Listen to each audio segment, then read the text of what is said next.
Okie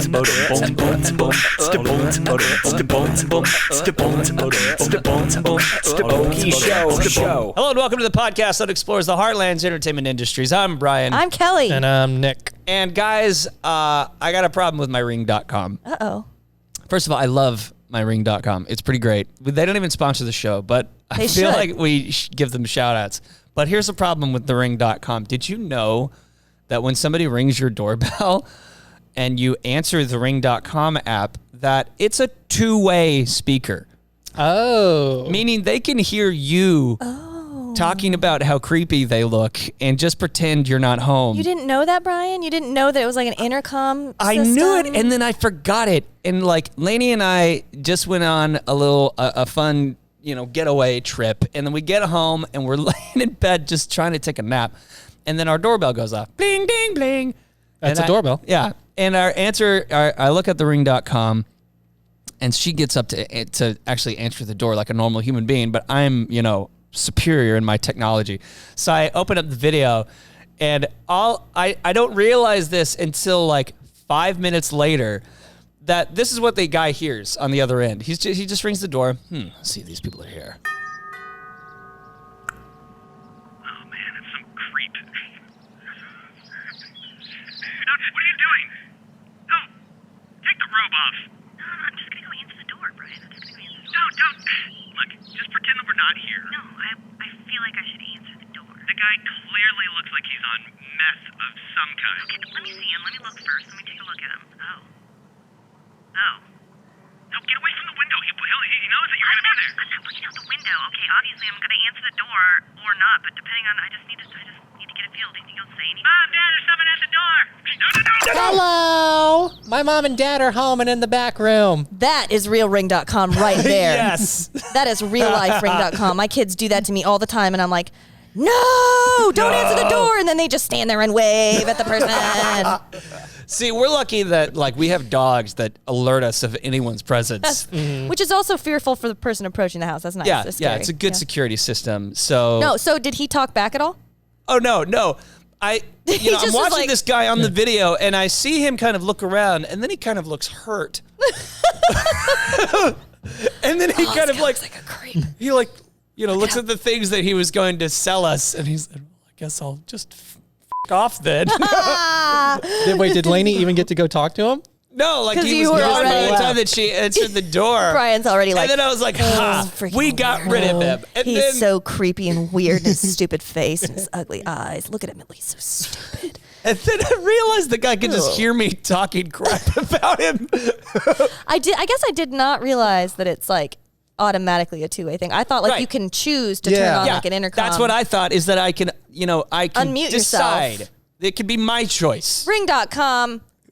Come on. Have an automatic pre-mute situation and then unmute yourself if you want. Man, Halloween must be such a nightmare for goodness. you. Oh, look at this stupid little kid here. What's he dressed up as? Another Jake and the Neverland pirate. I'm a ghost. Oh, jeez. What a terrible Thor costume, you little freak. I'm going to give this kid raisins. So from now on, if you answer your door at ring.com, it's good to know. That's good to the know. alert. Yeah. Or you could just really lean into it and You know just what? own it. I was gonna say, I think what I want to do is get that and then allow my daughter to say all of the horrible, mean things that she thinks about other people immediately in her head that she just says. Most times she says to me, but I'll just let her look at the picture of the person on the phone and she will just wreck their lives with her words without It's even meaning to. Unintentional roasting. Like a cute little baby voice. Oh, look at the man, Mommy. The man, his hair is bad. It's yuck hair. And he looks like he's yuck. I don't like his face. He's got one eyebrow. It's not good, Mommy. He is not a nice person. And his scratchy, yucky mouth. She just says things. Ring.com with the other end activated accidentally is the YouTube comment section in real time. Ooh, truth. Truth bomb. Ring.com. Well, We Brian, need sponsors. this was just an excellent pitch. Yeah. So ring.com, if you're listening and need someone to write some copy for you. We've got it on lock. Do you like to berate people without them knowing who you are? Ring.com. Destroying self-confidence since whenever we launch. Oh, man. Well, you know what doesn't destroy self-confidence? Today's episode. The worst segue of all time. The thing is, though, like someone might listen and it may destroy their confidence. It might. It'll be like, oh, man, getting in film is intimidating. For anybody, like, trying to break into any kind of entertainment-based industry is super intimidating. Mm-hmm. And I'm sure that you feel like somebody on the other end, looking at you while you're trying to break in is probably, berating you. Yeah, yeah. I mean, it's a tough industry. And, I mean, our guest has so much experience. That is intimidating alone. Yeah. Just how much experience he has across the board. His experience is like legal age. Yeah. Right. His level of experience can drink, can go out to the bars. His level of experience can rent a car. Yeah. That's how you know your experience. That's how you know. When you just slide your resume across and they're like, oh, well, we got to get this a car. Approved. Approved. Our guest today has more credits than I can count in my brain. All of us combined. More credits than all of us combined, probably. And and like he's been working in the Oklahoma film industry for literally as long as I can remember. Even whenever I was a kid, like being a little background extra on little projects shooting around here, like he was around like a full-grown adult. You weren't a background extra. You just kept showing up in the back of shots. Brian would just show up. Yeah, I'm here, guys. I like being on set. What's going on over there? So let's go to our conversation with the amazing Jon Shryock. Well, Jon Shryock, welcome to the Okie Show. How you doing, man? I'm doing well. So, thank you. I'm so excited to have you on because we were talking a little bit before we started this that you're kind of a Renaissance man. You've got your hands in like a bunch of different aspects of the film industry, and usually with these episodes I like to find like a particular topic to like really hone in on. And so I think I've nailed it down. I think I know how we're going to do this. What is it? This is going to be a state of the film industry kind of episode. And Jon, you're going to be our ambassador, okay? So this is strictly my opinion. So it's That's the caveat. State of the Film Union address. Yeah, right. Speak for all of the people of film. Yeah. Because the film industry here in Oklahoma has been evolving quite a bit, and over the recent years, it feels like it's been evolving very, very quickly. And you've been around for all of it. Mm-hmm. Well, no, not all of it. I was introduced to it in about 1997. There was a lot that happened before that. And if you want all the greasy details, we'll have a beer sometime, and I'll give you all. Right. That's a special Okie Show episode that we will put on our Patreon account. That's not for the air. Yeah. Brian, then we go to the bar. We all just sit and we get just the have Grizzlies. all the wonderful war stories. The extra working in film, extra greasy episode. Yeah, and a lot of that I wasn't involved with, but I just heard from the people that were there what had happened. And I actually got involved in the film industry in about 1999, 2000. And at that time, or actually in the Oklahoma film industry about that time, at that time, Senator Keith Leftwich was writing the first bill to provide an incentive for productions to come into Oklahoma. And I found out about it and started emailing him. And so would like to think that I had some input into the original bill. We sent back and forth maybe 2 or 3 dozen emails with my ideas, and I did a lot of research on what Canada was doing at that time to bring productions into Canada to incentivize it. And so did a lot of research on that and sent him my ideas. Now, there's a lot of people that I'm sure had input into it. I know Gray Fredrickson was involved at that time, and that's when he was in the state. I think he came back in 96, 97, somewhere in there. Yeah. And Bud Elder, Dino Lawley, there's a lot of people that really had a lot of input, I think, into the original Compete with Canada Act that incentivized productions to come to Oklahoma.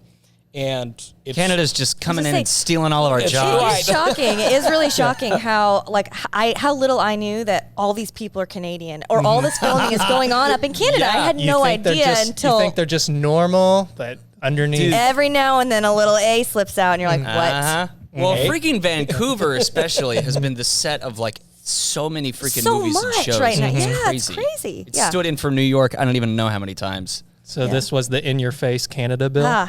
Well, it was trying to draw business into Oklahoma, and so unfortunately, what happened is, he completed the bill, it passed.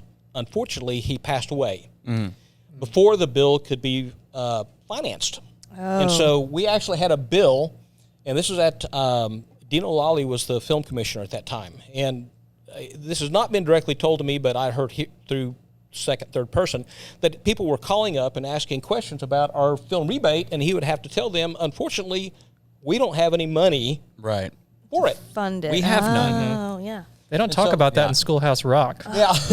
You pass the bill, and then you don't have the money. And so the bill, our Compete with Canada Act, was not actually financed. We didn't have any money to utilize it until, I believe it was 2005. Oh, wow. So 8 years? Wow. Yeah, well, Oh no, my God.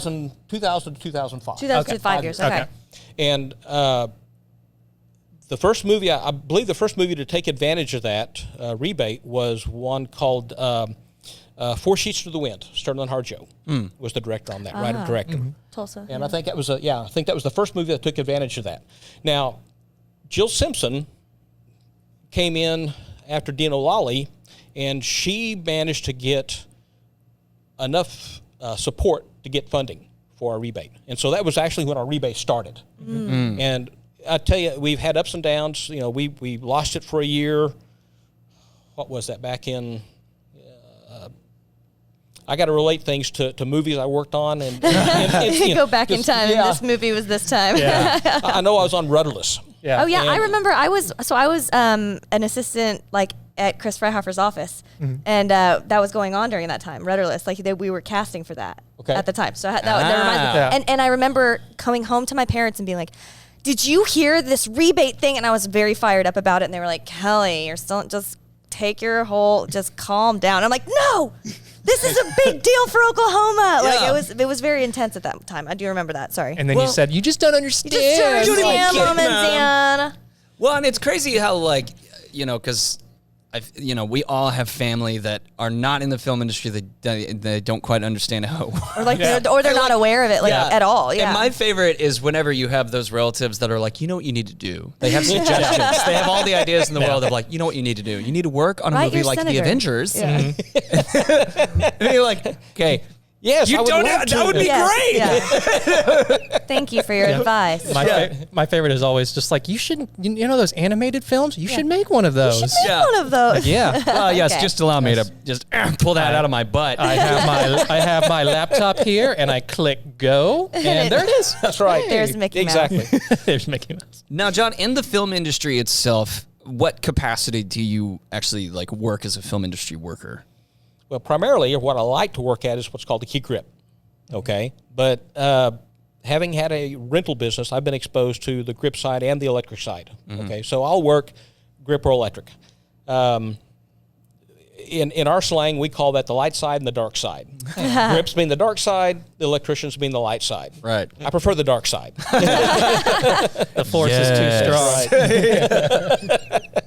And so, but if there's money involved, I'll do it. You know, I'm freelance. And Yeah, so, man, freelance life. That's right. Woof. Yeah. It's tough. You got to have money when there's nothing going on. And so you got to be trying to get a job all the time. Yeah. Fortunately for me, I know grip and electric. I do both. There's a lot of us when you get outside of Oklahoma, you'll find that people have specialized. There are grips that have never picked up an extension cord. You know, wow. they'll That's never touch electric's job. Even in their personal life. It's That's electric right. job. That's why sometimes when you get to those professional levels of like theater backstage too. Like I worked at an opera house, and like we were strictly to push this prop and nothing else. and I'm telling you, they were so serious. Like, that is not your job. You stand there and do nothing, even though it seems like you should be helping. Well, and I was like, dang. There's actually a reason for that, and I've actually scolded people on set when they'll grab something that's a grip item or electric item and move it. It's like, please don't. Yeah. You know, we appreciate the fact that you want to help, but if you help us, then I know where that was. Liability. Yeah, that's right. Okay? It becomes Liability, a that's liability it. issue. Yeah. Is that how you scold people? That's the nicest scolding. Hey there, Later Mrs. on. Scolded by Jon Shryock, and I Later feel on. amazing. We're gonna play Please an don't improv do that. game based off of this moment. We're gonna play a bell game, but we're just gonna practice different methods of scolding. Oh, okay. We're all going to play our scolding. Okay. Okay. Anyway. Well, hey, there are some people out there that I have scolded that remember it. I figure I'm old and I have nothing to lose. So. Right. Yeah. But as I've told people, the PA that you scold now could end up being a producer in your future. And I've actually had that happen to me. I've had a young PA that I worked with on a Toby Keith something or other.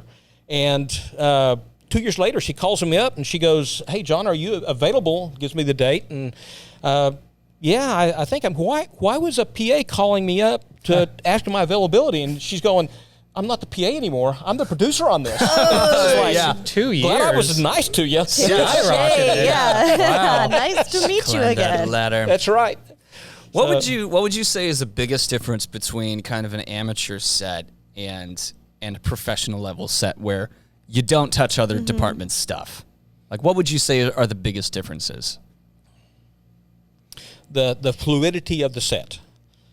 On a professional set, everybody knows what's their job is, what they're supposed to do, how to stay out of the way, and it flows just like water. I mean, it flows smoothly. I worked on the set of Queen of the South in Dallas 2 seasons, and it was wonderful because they had done it so long. Everybody knew exactly what they were supposed to do, and it was like clockwork. I mean, it just happened, and it seemed like it happened effortlessly. That's how sets should work. Yeah. You get on these. It's a well-oiled machine. Exactly. You get on some of these productions that there's a lot of new people there. And that's not bad. Everybody has to start somewhere. Everybody has to learn, but it's almost like you're bumping into each other all the time. And that's not how it's supposed to be. It's supposed to feel like a well-oiled machine. So, young listeners, if you have not yet worked on it does exist, and you can get there. That's right. Just get through the grind. And a lot of it is an experience thing too. As you get more experience, you understand how things are supposed to happen, and the fluidity of it starts to make sense. Yeah. What percentage of the work or the movies do you do in Oklahoma would you say kind of have reached that fluidity point? Very few, unfortunately. Yeah. And a lot of it is that because of the rebate and the low budget productions that we're getting, and we're getting in a lot of first time directors, first time DPs, director of photographies, first times, right, and first time producers. Above the liners, they're like, you know what? I need to cut my teeth. Where do I go? That's right. Oklahoma. We have a rebate, and it's a substantial rebate, so they come here to take advantage of it, and so it's a lot of first-timers. And that's frustrating. It really is. We end up teaching a lot.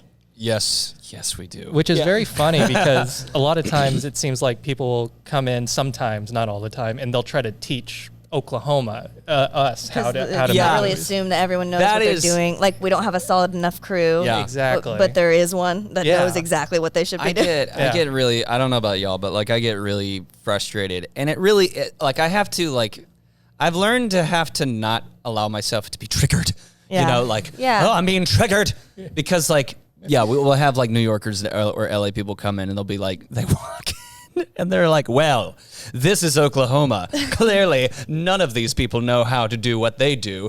I've got 2 feature films under my belt. Let me show all of you how it's done. And then they talk to someone like you who has God knows how many credits under your name. I can go look on IMDb right now if we need to, but I know. We've only got about 32 movies, I think, under my belt. Yeah. Yeah, but they're still just like, Jon, this is a camera.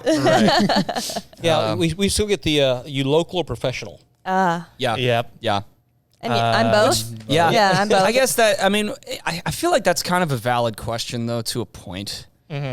I think a lot of it is they think that if you're professional, you would have left Oklahoma. Right, yeah. Yeah. This is my home. I want to stay here. I want to see the business grow and flourish here in Oklahoma. And I think we can do it. I mean, it's amazing the number of people that I have, for lack of a better term, I'm going to say trained. I've had some influence on them, and they've left. Yeah. And they've gone great distances. They've done well. And I hear compliments about our work ethic that they see in those people. And I hear compliments when William H. Macy, when he was here shooting Rudderless, directing Rudderless, complimented the crew on our work ethics. Yeah. You know, something like that. Somebody that's been in the business. That feels really good. Yeah, it feels good. Yeah. I mean, and that's one thing I think that we have going for us is we have a strong work ethic. We have that can-do attitude. You know? Yeah, and it seems like a lot of people here are really motivated to grow the industry as well, or the people who are involved in it. I mean, that's why we do this podcast, right? Yeah. Talk about it, grow it. We want people to know more about it. That's why we do this podcast? That's why I do this. Nick does this podcast I do it for money. all of the money. I do for all the tens of dollars. There's money. Someday, some long distant day. Yep. Even then, Anyway, what would you say? How would you describe the current Oklahoma film industry? We're in the awkward teen years, okay?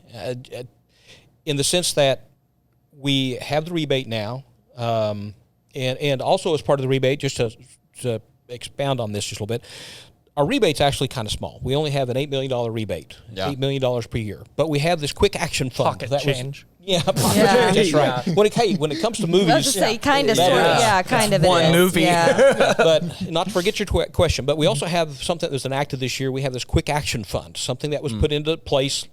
And so productions that have a budget of $50 million or more, they're allowed access to the funds from this quick action fund. That's not money from the actual rebate. That's not that $8 million.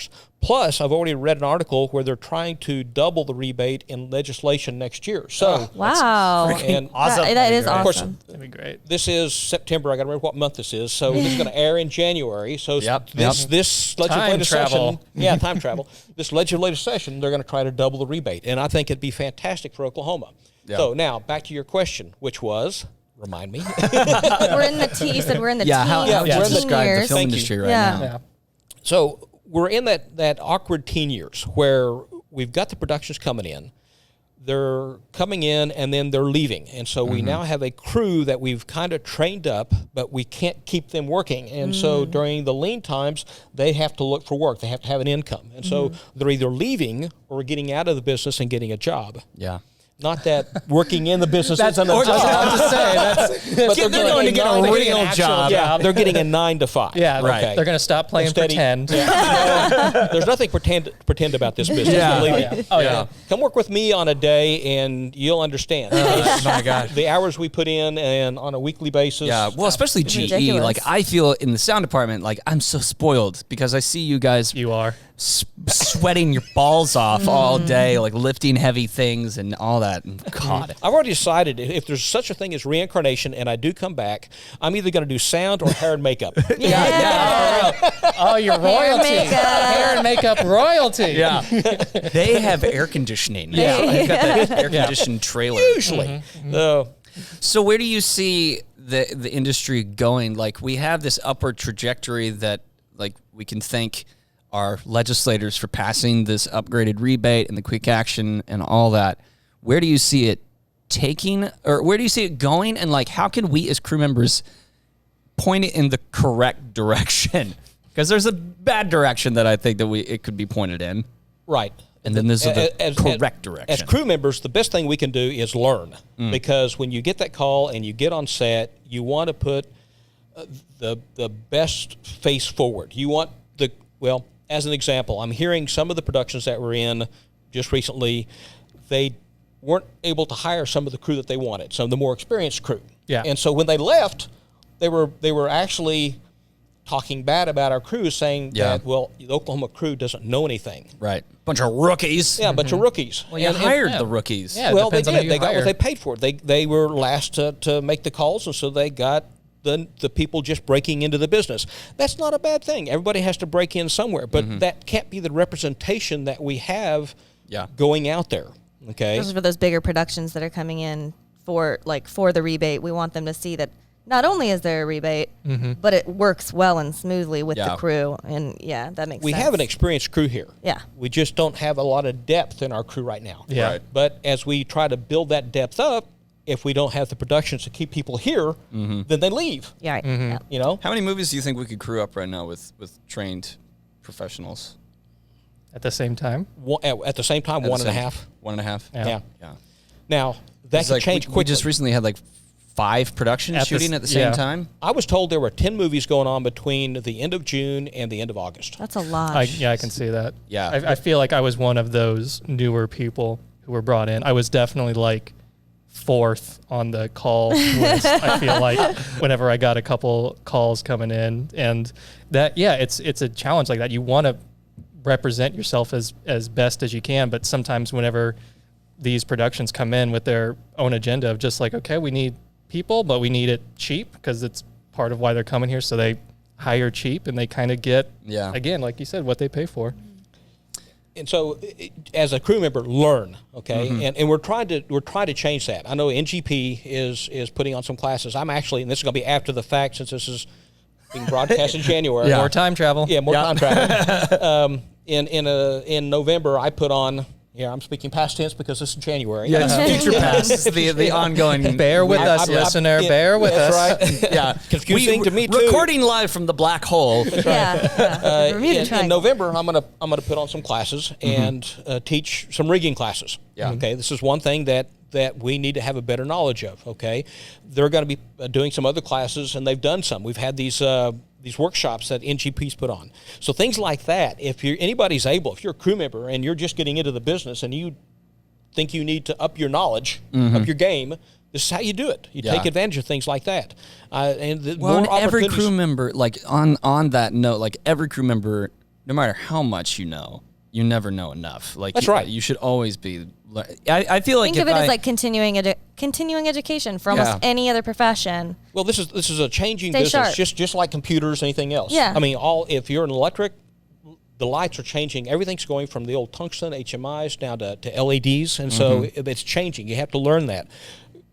Now, the one thing I like about grip is it's still all kind of mechanically based. Okay, that doesn't change. The laws of motion and physics are the same. Yeah. Gravity has never changed. I like that. And that's something I'm constantly fighting as a grip. Yeah. What would you say is your favorite thing about grip, least favorite thing about grip, and then the same for electric? Favorite and then least favorite thing. Oh, wow.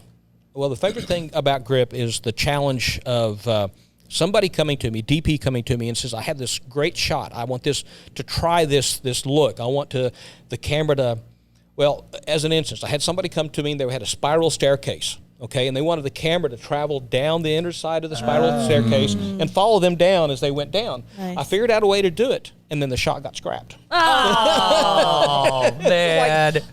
Things like that. I love the challenge of gripping. Okay? Right. Yeah. My least favorite thing about that is just that, I have 3/4 or half of grip. You build it, you make it, and then either it's canceled at the last minute because there's not enough time in the day, or it never makes the cut. And so that's it's part of the game. And I'll tell you, that's one of the hardest things to get over as a grip. Is so much of what you do, your work is totally for naught because we'll never get to it. But there are those instances where someone comes to you at the last minute. You got to be the hero. You got to save the day, and you come up with the rig. And you're literally MacGyver on set. And you are. You're the Finding tools and figuring hold on. Yeah. As an Putting this into example, that. we just got off a movie that the young actor, art department got a bike that was too big for this young actor, and he had to ride a bike as they had to film him. And so they came to me and they said, what can you do to rig the bicycle to a golf cart that we had so that we can, looks like he's riding a bicycle. Yeah. And so my crew and I came up with a way in a short amount of time to put this bicycle on the golf cart so that it looked like the young man was riding, or the young boy's riding, and they got their shot. That's awesome. I can't even, I'm like really trying to imagine how that would even work. That's fantastic. Groove. Yeah, that's awesome. Yeah, like just as an outsider seeing someone like pedaling on a bike on top of like a golf cart, Just like- hanging with the camera like shoved into the face of the kid. Sorry, It's- it just it's- seems amazing. It's like you made your own like motorcycle and sidecar. Yes. Just like it's kind of Yes, that. So- So that's the pluses and the minuses of the grip side. Exactly. Okay. Electric side, I don't know. It's heavy. That's definitely a negative. Yeah. It's Yeah. heavy. Cabling. Yeah. Everything is heavy. But the great thing about, and I do gaff occasionally, So if you're out there, Yeah. I do gaff occasionally, and the one thing I do like about gaffing is you're basically being an artist. You're painting with light. Yeah. Okay, That's cool. That's a good and I answer. enjoy that. I enjoy doing the work and then looking at the monitor, going, "Wow, I did that." Pat myself on the back. That's right. No one else is going to do it. That looks great. It doesn't look like it's lit, and that's the art of lighting. Is when you don't, it does not look like it's lit. Right. You want it to look natural. Yeah. Yeah. And I can imagine that one of the negatives of being a gaffer is whenever the DP wants to flip the room and flip it again and flip it again because he doesn't know what he's doing. Well, that or he doesn't have an idea how he wants it lit, and so just give me something. You show him something, he goes, "No, that's not it." Well, what do you like? What do you not like about it? You know, give me something here. You know, I got to work with something. I want it to look good. So between bad and good, I'm leaning towards good, but surprise me. Yeah, On a scale of 1 to good, I'd really like it good. So if you could just do that. I know make you it look spent 3 good. hours setting this up, but it's not good. not good. In fact, not it's what I wanted. bad. Not exactly what I wanted. Not what Give I me what I wanted. Yeah. Which the funny thing is, and then you make it look amazing, and then it goes to, it finally gets distributed, and everybody's like, that DP was amazing. yeah, the DP. That DP. Yeah. Typically. And I've had DPs that have come into Oklahoma, first-time DPs that said, "I'm going to take you with me. I liked what you did. I'm going to take you with me." And then I never get a call. Oh. They sober up. Yeah, at the rap party. rap I'm party. gonna take you with me, man. I love you. They sober up. I love you, man. You did so good. I think last night I told some guy from Oklahoma I'd take him with me. I think I don't know what I said exactly. I think I said I'd take him. Yeah. This could be a huge mistake. I think I proposed to a gaffer last night. I think I fell in love with this grip last night. Well, we're going to get right back to our conversation with Jon Shryock, but first we got to go and listen to these boring advertisements. So we'll be right back after this. Say you're shooting a short film or maybe like a commercial, or maybe your lights went out and you're like, well, this is inconvenient. Micah Hart Grip Electric can supply you with all your lighting needs. Then on top of that, he can take those lights and he can make your scene or situation look super sexy. Micah has worked on countless local projects. He's a super great dude, and he's got the stuff to make your project look great. Whether that's grip equipment, which you manipulate the lights, or electric equipment in which you'll illuminate your scene. Be sure to give Micah Hart a call at 580-399-2041. That's 580-399-2041. Or you can email him at micahsmart1993@gmail.com. That's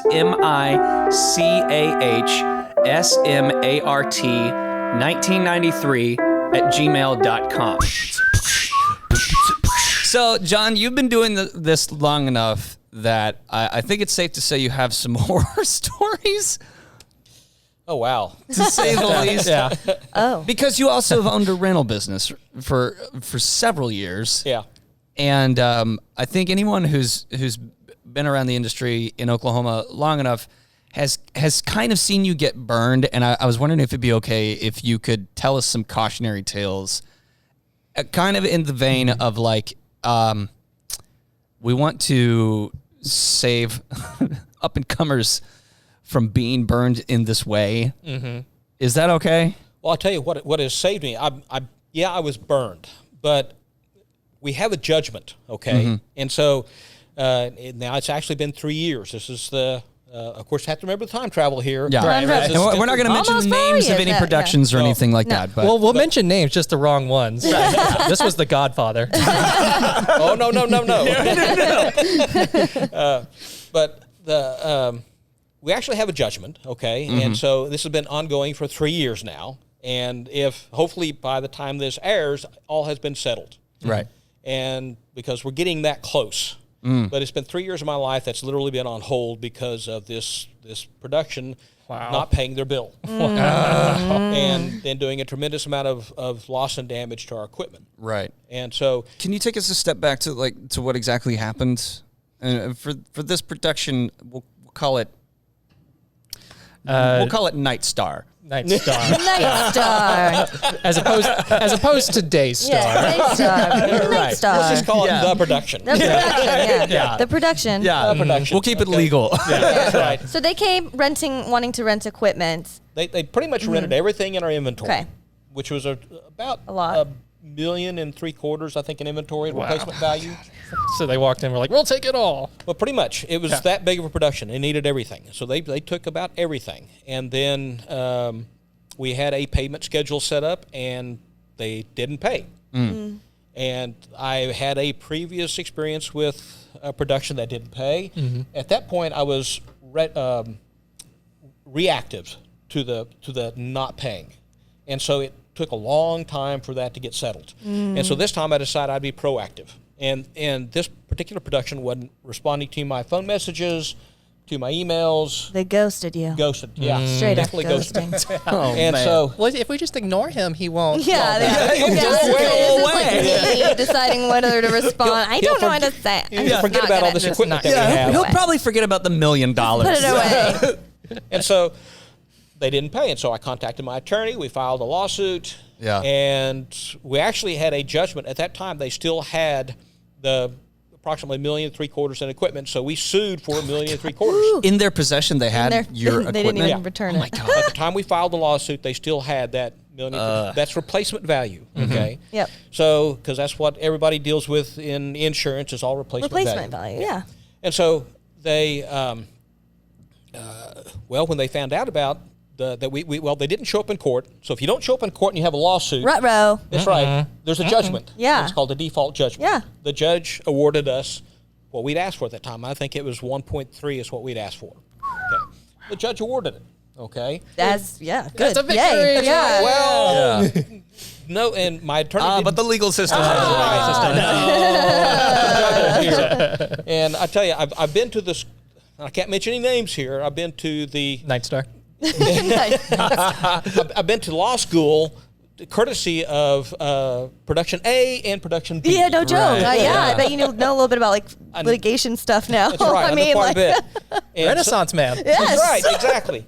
And so when they found out about the default judgment for $1.3 million, they contacted an attorney and then went to court and got that overturned. And my attorney had warned me of the fact that was going to happen. Yeah. So moving us forward, this is long drawn out. There's a lot that has happened. We went to arbitration. They actually sued me to go to arbitration, went to arbitration.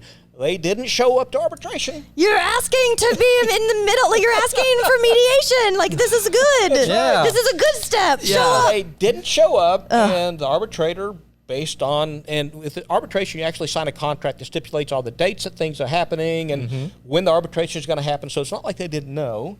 So they didn't show up. The judge or the arbitrator awarded us. Now, this is not default judgment. This is actually, we went through arbitration. They just didn't there. care. Oh my God. Just like they just like those didn't chronic show apathy. up. Yeah. And what's your counter argument? We ask the empty chair. Exactly. And so, now fast forwarding, last fall, almost a year ago, I got sued by that production company. Oh my God. It just keeps. And so they're claiming that we committed fraud in the arbitration. What? Yeah. Well, there's only a few ways you can turn over Man. arbitration, and one of those is ways is committing fraud. Right. And so they're claiming trying there was so fraud. hard, but Yes. then when it comes down to actually the point, it's like they're winning. They're like, here's a little battle I can win, but then they come out to the final war and they're just like, we're not showing up. Yeah. Oh, wait. Nah. Well, I've done a lot of We're just gonna research. try to and there's ignore a lot him of things again. that happened inside the production company's corporation, and it there's a gets lot messy. of things that have happened there. And so I kind of understand how the ball got dropped a few times, and looking at the people that are involved, it kind of makes sense. But But you can put a date on a calendar. yeah, I know you could. Ladies and gentlemen, he scolds nicely, and he also will never talk bad about anybody. Okay? Not even the people that are suing him. Not even that dumb old Nightstar production. So the thing that, like, you baffle me, and I admire you so much because you baffle me. Sometimes he's G, sometimes he's E. Yeah. Which one is he? Is he carrying cables or is he putting up, I don't know, filters, whatever those things are. I'm sound. Anyway. But like, I feel like an average person could go through this whole process and they could be burned in a way that they just wash their hands of the film industry and they say that I'm done. And yet here you are, and you're still not just working steadily in the film industry, but you're going to our legislators, you're pushing to boost our rebate to get more productions in. So first of all, I just want you to know that I admire that about you. I think that's really, really admirable, and it shows your dedication to this craft. Yeah, when I'm crying alone in my closet, you probably would admire me that much. But I guess my question is too? That's my regular Friday night, baby. For people that are kind of on the outside looking in, what do you say to those people that, I just read this article in Lost Ogle. God bless them. I don't think that they quite understand how the rebate works. And you hear a lot of like, our taxpayers are basically funding these projects that turn around and, burn you in this way. Like, what do you say to those people? Well, I would say that the majority of the productions that come in don't burn. Majority of the productions that come in are good productions. I would say we've got a 5% bad, maybe, that mistreat the crew or screw the vendors. Yeah, that's not too bad. It's not too bad. That's kind of what you're going to find in any business. I'll say, yeah, that's and to bring in more, yes, it probably will come with a few more of the lousy productions, but at the same time, it's still worth it in the long. And I feel like listening to these experiences, hearing you talk about it, how to avoid it, or even just for young people to know these things do happen. Be aware, be alert, and have contracts. Know what you're doing. Yeah. Have deal memos. Sign a deal memo. Read the deal memo. Everything needs to be in the deal memo. In a contract, if you're renting equipment to somebody, make sure you have an airtight contract. Yeah, call me. I can tell you about my contract experience, and I can tell you what needs to be in there and what has saved me that was in my contract. And you're gonna get a call at 3 a.m. I know. John, tell me what to do. Document everything. Yeah. I mean, the one thing I have learned about in the law is that typically he with the most documentation wins. Other than the person that shows up going, present your evidence. They're going, well, he said. Yeah. You're like, I wrote down our phone call. He's also the person who shows up usually wins. Yeah, that's right. Also show up. Show up and have papers. Yeah. But I think it's good to know. I mean, it doesn't seem, I think it can be, that part of getting into the film industry can be overwhelming, at least in my understanding. Like, I was always very fearful of being taken advantage of as an actor. But that's what agents are for. That's what, they're all kind of around you to help you not get into those situations. But as crew or behind the camera, I don't know, maybe it would look different than that. So you have to be aware of what you need and how to present yourself so you don't get into those troubles. Definitely. Yeah. Could you sum up, kind of in a nutshell, what to do to avoid being taken advantage of? Wow. That's a big nutshell. Yeah. We need a whole podcast on in that. 5 words or less. Do not. No. A couple of things that people need to be aware of. One is when you're hired, you are production's legally obligated to pay you at least minimum wage. Okay.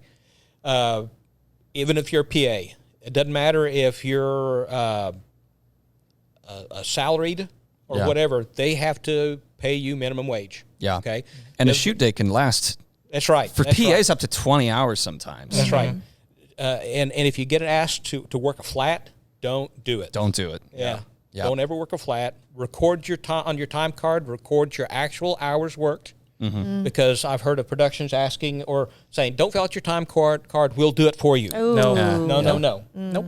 And always keep a copy of your time card. Once you completed it, make a copy of it. Take a photograph of it. Okay. Get a carbon copy of it. Something. But always have a copy of it. Productions can't change your times. Okay. Get a deal memo. Excuse me. On a deal memo, if it's not a union production, if it's union production, everything's going to be stipulated in the contract. Yeah. Okay. If you have problems, go to your union steward. Yeah. That's advantages of having a union production. I'm not pushing union productions. I would prefer that they all be union productions, because the great thing about a union production is that everybody knows the rules. Yeah. Okay.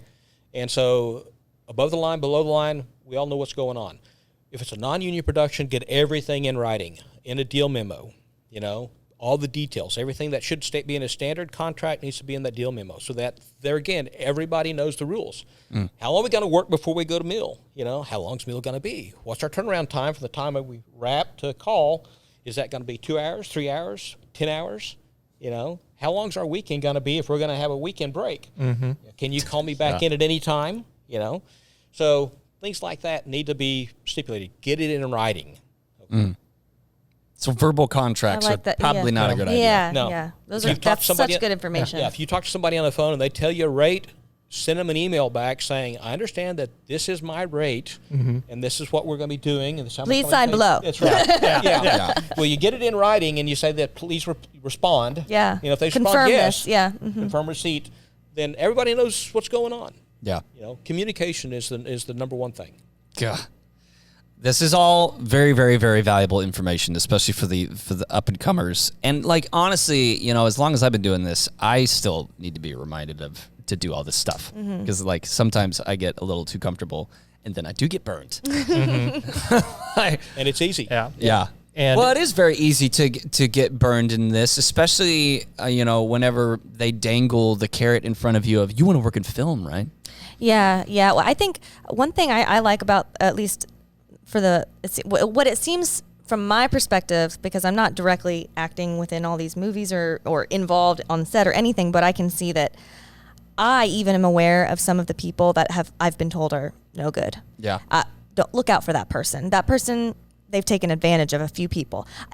Because I think that you guys are such a tight-knit crew, the good and the bad are a little bit more out there, and people are more aware of it. But probably in other areas, I have friends out in LA and they get taken advantage of all the time. Yeah. Because there's a lot of people who can slide under that radar of there's so much going on that it's not that big of a deal. It's not that noticeable. But right now where we are, it seems like people have each other's backs. Yeah. If they hear about something that's, we're going to put our foot down on that and say this was wrong, or I don't know. That's what it seems like to me. I do appreciate that from the size of the industry right now. Is maybe that's a benefit. Well, we want it to still grow, but yeah, exactly. Maybe that heartfelt Midwestern, we got each other, man. That'll stay as we grow the industry. great. I sure hope so, because that is I feel like that's a benefit that we in Oklahoma do experience, is that we are a very tight-knit crew. The sound guys, we don't compete with each other. Yeah. We help each other out, and we throw each other work. We warn each other about stuff. When something comes in and I get a call that's a obvious red flag, I'll let the other sound guys know. Keep an eye out for this. You hit the sound horn. I did. Genie do that as well. If we get a call and something like our spidey senses go off or something like that, we turn around and make phone calls. We let everybody else know what's going on. Yeah. So that they can be aware as well. So. Yeah, and especially starting out, it is very hard to kind of pick up on those warning signs to start off. So these are all these are things that I wish I had heard. I feel like the majority of shoots I've worked on have kind of not taken advantage of, but just maybe not the smoothest things happen. So and sometimes there are those productions out there that they come into Oklahoma with the intent of taking advantage of our crew. Right. I've seen it. There are some though that they're young, they're inexperienced, and they may not know the rules. Okay. They may not know they have to pay minimum wage. They may not know that they can't force somebody to be under contract and you're in servitude. Yeah, Exactly. It's 2019, folks. It's 2020, folks. I forgot. So, what do you see? We're gonna kind of wrap it up with this. What do you see? Paint a picture of the film industry that you see in the next 5 to 10 years in Oklahoma. Oh, wow. What do you see on the horizon? Yeah, paint this with words and not light. Yeah. First light the scene for us, and then Yes. make it natural. A and sunrise. Yeah. Boy, that's a tough one, because I've been watching this for the last 20 years. And where we are now is where I thought we would have been in 2004. Okay? And if you take time, and you look at where Georgia was at that time, they were just barely getting into it. They followed us in the rebate and the legislation for rebates. Isn't that they nuts? followed us. And they've Weird. exploded beyond. And they've exploded. And now they've got freaking Pinewood out there. Yes. Exploded. So with the current legislation, and if our rebate doubles next year, and with the quick action fund availability, the money's there, we could explode here. We really could. And that would be great. We could be the next Georgia, you know? Dude. I wonder how many times that's ever been said. Yeah. Right? Oklahoma You were a could be time traveler Georgia. from like 1984, and they'd be like, the next Georgia? Why is that? What? In 2003, we were saying we're going to be the next Canada. Wow. Yeah. Our bar just came. That's right. And then Canada, and then Georgia, and then And you look at the billions of dollars that the industry is bringing into that state. You know, that's what I want to see happen to Oklahoma. I want to see this become a major industry here. I want to see it bring billions of dollars into our state, and us not be that flyover state that so many people talk about. Right. We have a lot to Amen. offer in this state. You know, Yes. There's many talented people here. We've got great work ethics. We're tough people. You know, and I think it would be great for the business to take hold here and grow. Yeah. That's what I want to see happen. That's awesome. I'd also like to be retired in 10 years. It's a beautiful picture of the future with you sitting on a hilltop just watching the industry live out. No, on a beach with a drink with an umbrella. Yeah. Yeah. Thinking about Oklahoma. Oh, man. Well, Jon, thank you so much for coming on the podcast and talking to us and sharing your experience and just your wisdom. Where can we find you for the aspiring filmmaker that wants to get into the stuff that you train in?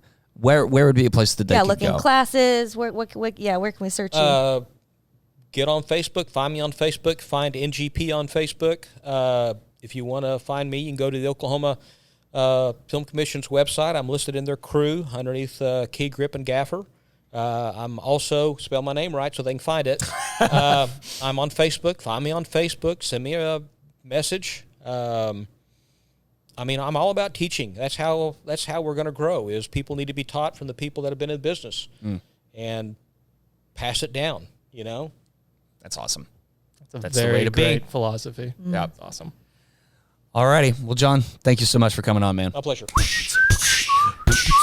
Yeah, we're gonna do something a little different this time. We've kind of been playing around with New format. New format, new forms. That's kind of how improv goes. You evolve and change your form. So We're evolving.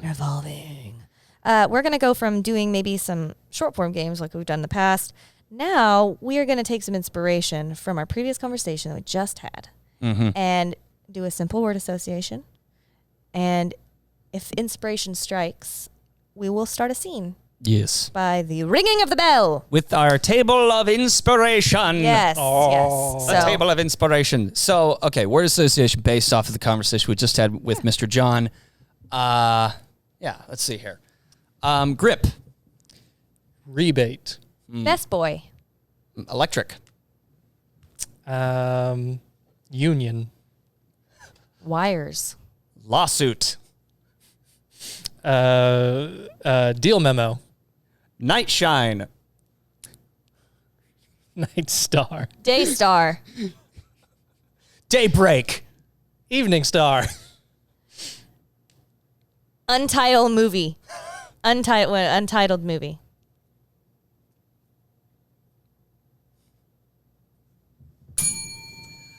All right, so, lady, you're we want you to come on to be the producer of our picture. It's called Nightstar. It's called Nightstar. Uh-huh. And okay, so let us paint you a picture. A little portrait. Sure.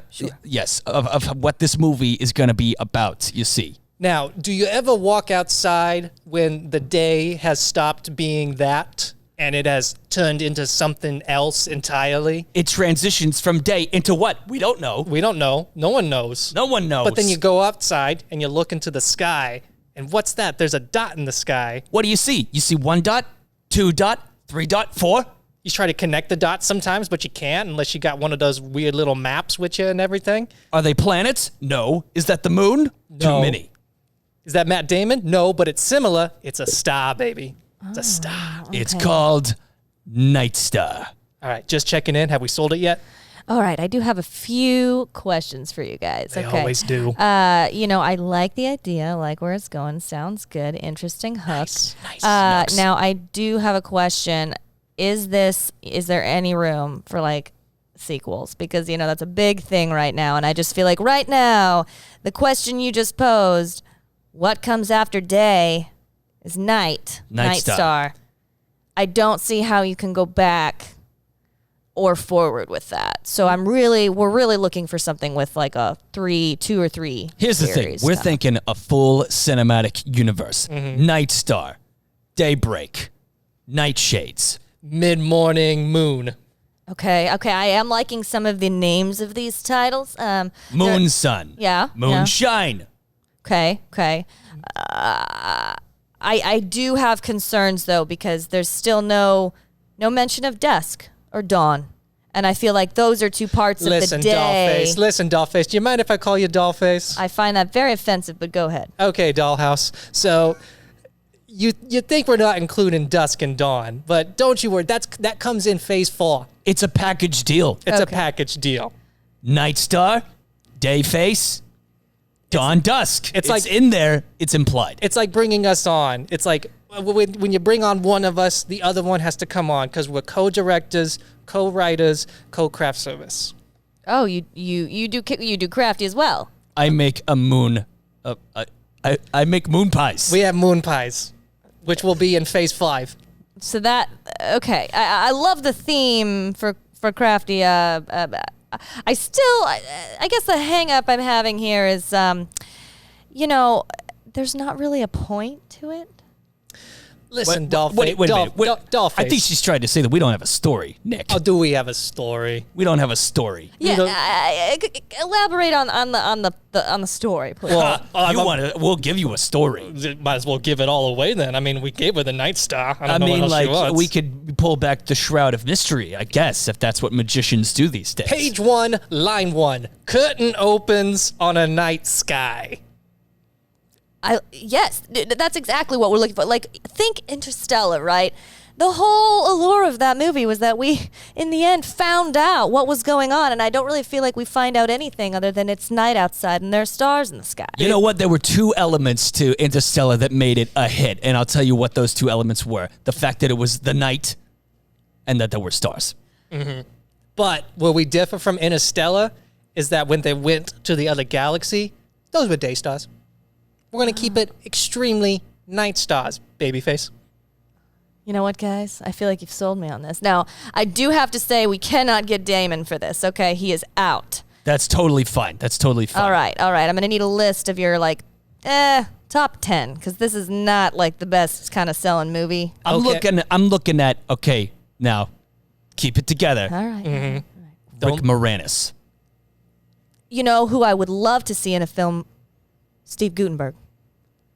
Rick Moranis and Steve Guttenberg in Nightstar. I mean, can you just hand us the Oscar already? I'm just saying, best screenplay award. Go ahead and give it to us right now. All right, guys. All right. I'm in. Mm-hmm. You've got it. Now I just need you to sign this 87-page contract. Okay, all right? let's take a lookie at the deal memo. Okay. Whoa. I'm looking at the first line here. The first line. It says, employee must arrive on time. On time. What is this? The gulags of Russia? I've had it with these Hollywood back rules getting put in here.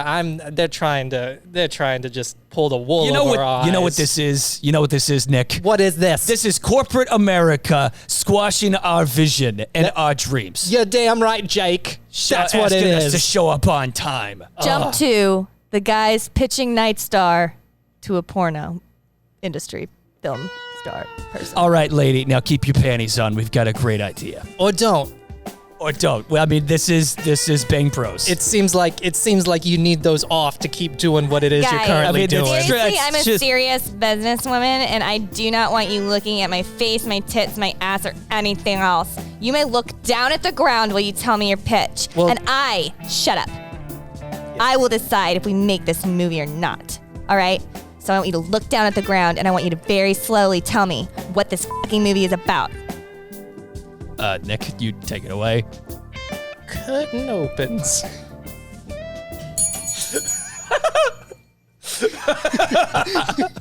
Sorry, I just thought like you guys don't follow the rules, and so you're like, I'm not doing corporate America. We're going to the porn. Like anyone could film it in a day, anywhere. I was like, where are we supposed to look? Keep your head fucking down on the ground. This is the meanest porn star ever. She's got to get business She done, is gentlemen. demanding. Keep your panties on, or don't.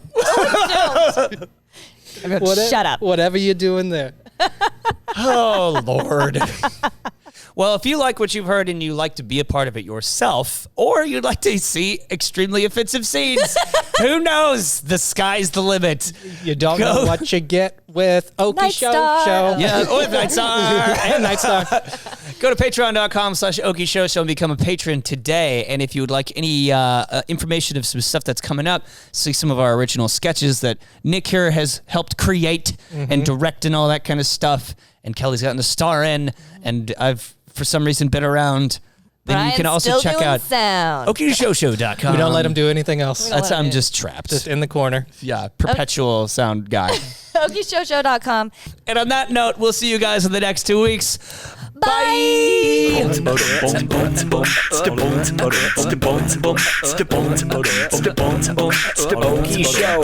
Okie Show is a mostly harmless media podcast recorded at Tower Studios in Oklahoma City. Don't forget to subscribe and give us a 5-star rating. If you're a business or industry professional that would like to advertise on the podcast, email info@okieshowshow.com. Rates starting as low as $25.